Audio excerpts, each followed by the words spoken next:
Okay, I'm posting this, maybe it'll help somebody.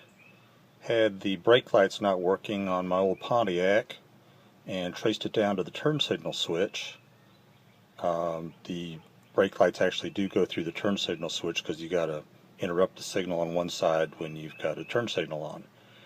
So it should be pretty straightforward. You just take out 3 screws, either replace it or clean it up. I'm just cleaning it up, and put the 3 screws back in. But then the 3 screws wouldn't go in, and so I removed the housing that covers the turn signal switch, and here's what I found.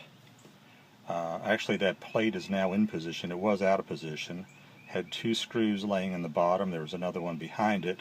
So there's no way I would have gotten this back together without taking off the upper bearing and putting this all back together. So I've loosened the wires at the connector under the dash and give myself some slack here.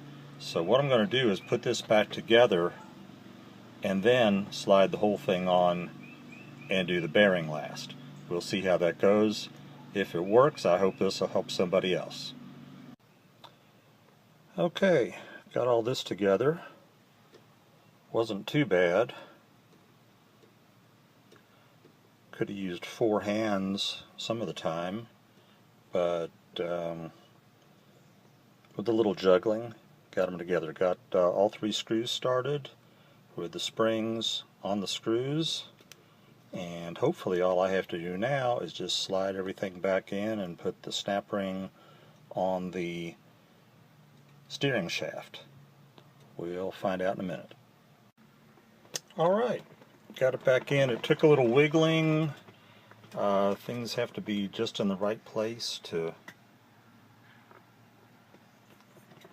go together. It's crazy, but at least we don't have a column shift on this one or steering lock or anything else. It's old school. It's a floor shift.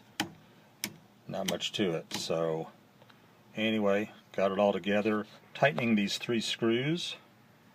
It helps if you do those sequentially because they're pretty long thread and you've got to tighten those springs, so you don't want to do one all the way and then mess with the others. Just do a few turns on one, few turns on another, just keep going around until they're all snug. So anyway, that's been evading me how I can get that back together, and finally took the next step of pulling that bearing out of there, which was no big deal, and getting it back in, which wasn't too bad. As usual, things are a little harder than they seem, or than you expect, but nevertheless it seems to be together. And if I wasn't able to clean up the switch enough to get the proper function on my brake lights and everything else, I'll have to buy a new switch, but now that I've had this apart, the second time is always easier.